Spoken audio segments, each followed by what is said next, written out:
Good day, everyone. You are welcome to yet another economics lesson. Today, we are going to continue from where we stopped last time. If you recall, we studied perfect competition and monopoly. These are two extremes of market structure: perfect competition and monopoly.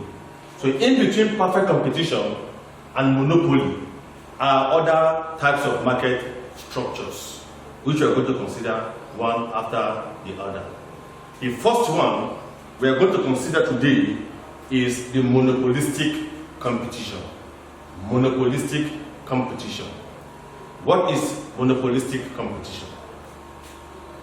Now, monopolistic competition is a market structure that has many sellers and many buyers buying and selling heterogeneous goods at different prices.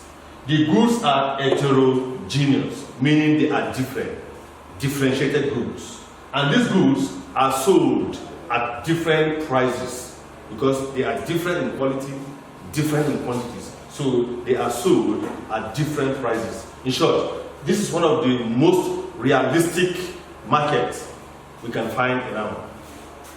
The next thing we're going to discuss about monopolistic competition are the characteristics of monopolistic competition. The characteristics of monopolistic competition. The first one is there are many buyers and there are many sellers. Yes, in this market, many buyers and many sellers. So that no single buyer or single seller has complete control over the price in this market. Now the next one is there is free entry into this market and there is free exit. It means there is no barrier into entering the market and leaving the market. So when firms are making profit, other firms can come into the market to have a share of the profit, and when they are not, they can leave the market. So there is free entry into this market and there is free exit. The next point is the goods are differentiated. Yes, the goods are different, yet they compete. They are different in quality, in quantity, and yet they compete. So it's a market for differentiated goods. Now, there is discrimination in this market. It means the firm can decide to sell to some people and not to sell to some, or can sell at lower prices to some and to some at higher prices. So there is discrimination in this type of market. Now, different prices prevail in this market. Why? Because the goods are different. They can be different in quality and different in quantity, even in packaging. So they command different prices. So the prices in this market are different. So in this market, there is lack of perfect knowledge. It means the firm and the consumer don't have perfect knowledge of the market. They don't have perfect knowledge of the prices in the market and perfect knowledge of the quality of goods in the market. So there is no perfect knowledge in this market, unlike perfect competition, where both the firm and both the buyers and the sellers have perfect knowledge of the price of goods in the market and the quality of goods in the market. Now, let's look at how prices and quantity are determined in this market. Now, in monopolistic competition, the firm has little control over the price. Hence, the firm is a price giver. It means the firm gives price, but it has little control compared to monopoly. Monopoly has full market power. It has control over the price, but this one has little control. And the monopolist will continue to produce goods until it gets to the level where the marginal revenue equals the marginal cost. Now, the next thing we are going to discuss is the structure of monopolistic competition. The structure of monopolistic competition. The first one is, in monopolistic competition, the firm has a negative slope demand curve. The demand curve, like that of monopoly, is negatively sloped, except that for monopolistic competition, the curve or the demand curve is more elastic. It's more elastic compared to that of monopoly. So it has a negatively sloped demand curve. Now, and this demand curve is the same as the price. Is the same as the price, which is still equal to the average revenue. So this demand curve is the same as the price and is still equal to the average revenue. What do I mean? It means the equation that can represent a monopolistic competitive market is P is equal to AR equals to D, which is still the same as the demand curve. So this relationship is very important. So this line represents three things: is the price, is the average revenue, and is the demand curve. So the price is equal to the average revenue and is still the demand curve. Now, the price, which is equal to the average revenue, is always more than the marginal revenue. It means the marginal revenue is always less than the price and average revenue. So if you have to draw the marginal revenue curve now, this is the price line, which is equal to the average revenue and which is equal to the demand curve. Then the marginal revenue goes like this marginal revenue, which is always lower than the price and average revenue. Now, the next thing about this market is the firm maximizes profits at the level of output where the marginal revenue equals to the marginal cost. Very important condition. So this is the condition for profit maximization. The firm maximizes profit at this level where marginal revenue equals marginal cost.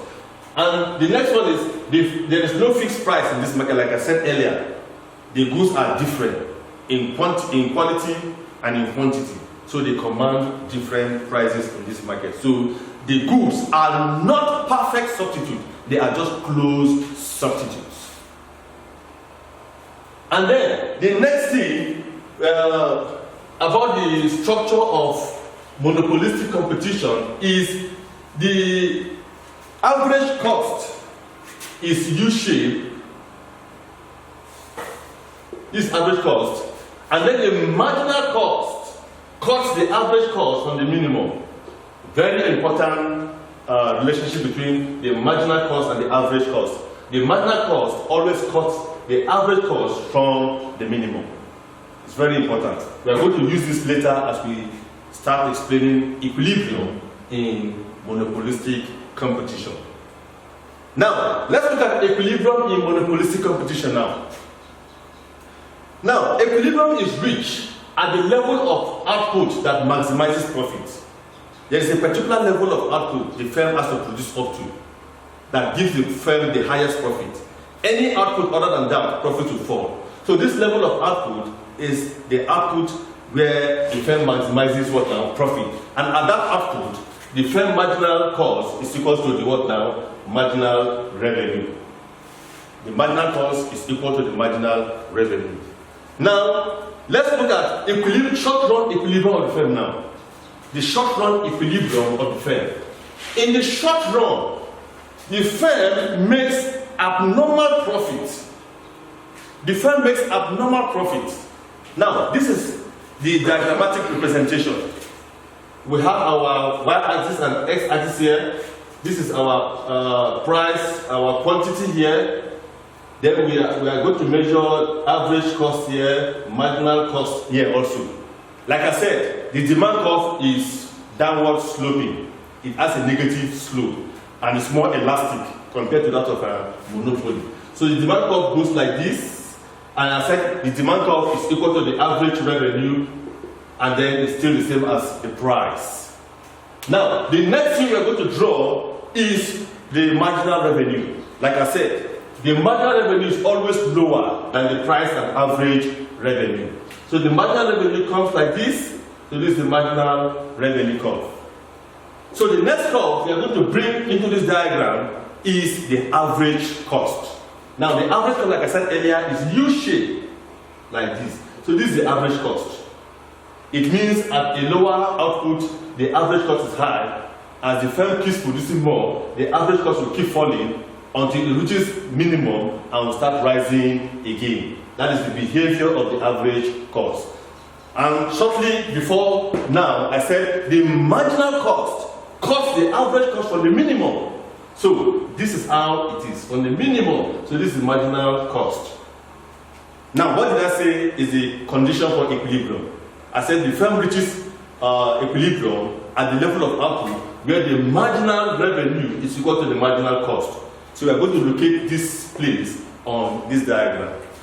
Where is the marginal revenue? This is the marginal revenue curve, and this is the marginal cost. They meet here. Very important point. Now, it means this firm has to produce this level of output, which is Q star, in order to maximize profits. And they are going to charge this average, it costs them this average cost to produce this quantity of goods.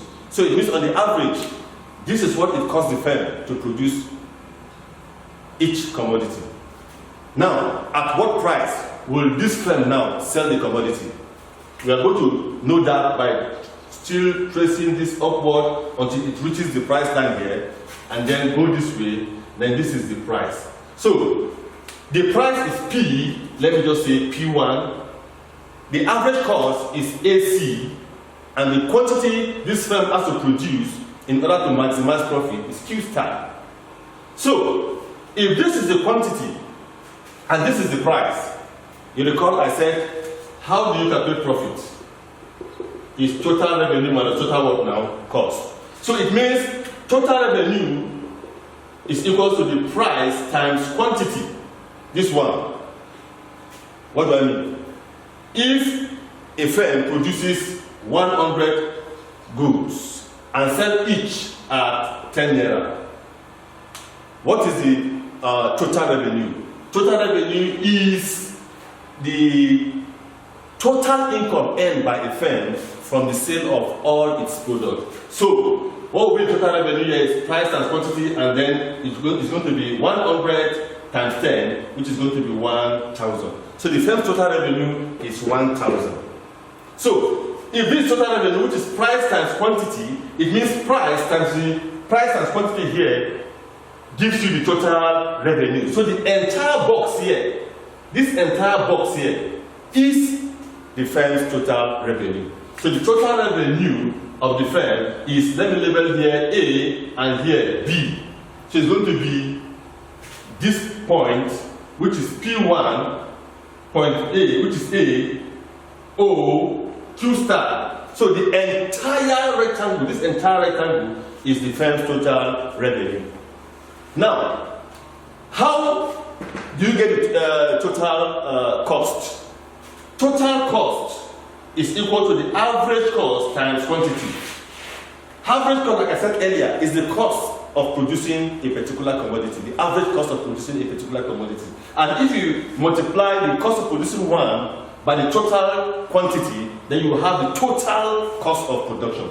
So it means the average cost and quantity gives you the total cost. So, coming to this diagram now, if this is the average cost and this is the quantity, if you multiply this by this, you have the total cost. So this box here, which is almost a square, is the total cost. So our total cost will be AC, B, O, Q star. So this box is our total cost. Now, if you remove cost, total cost, from the total revenue, that's the money you earn, and then you remove the amount you spend producing that commodity, what you are left with is the profit. So if you remove this part from this total box, you are left with this box here. So this is what we call the abnormal profit. So the profit here now, which is, let me represent it using pi. Pi, which is the total profit, is P1, A, AC, and then B. So this is the firm's total profit. This shaded box here is the firm's total profit.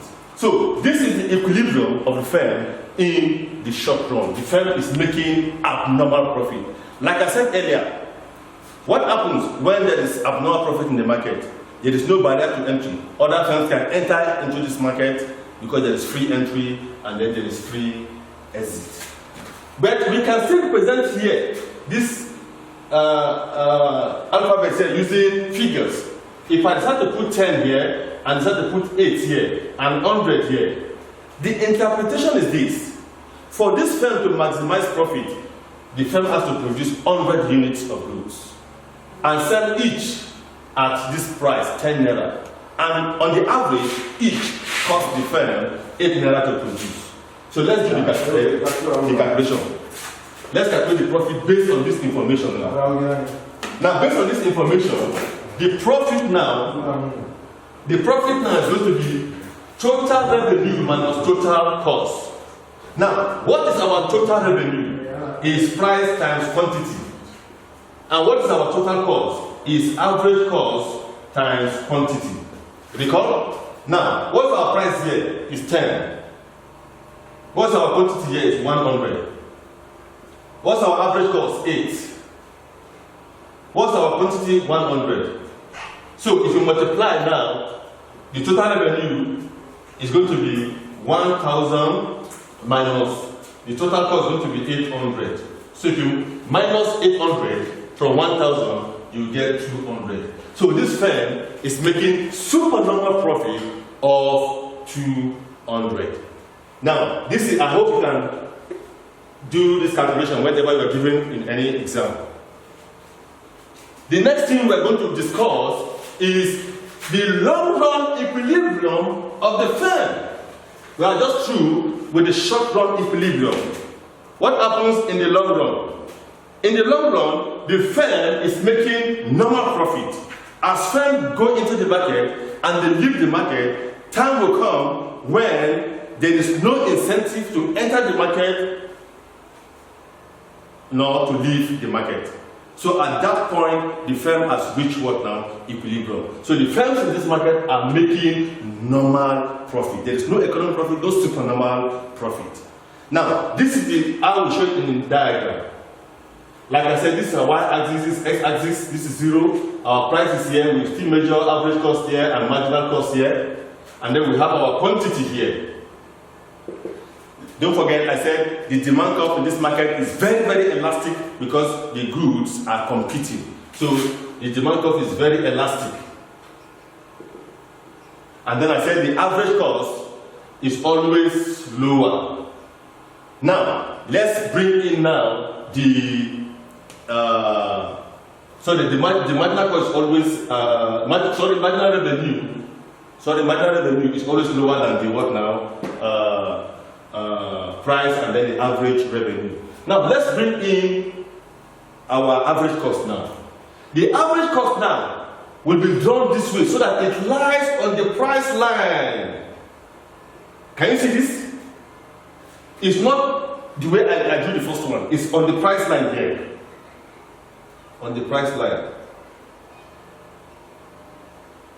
Now, like I said earlier, the relationship between the marginal cost and then the average cost is the marginal cost cuts the average cost from the minimum.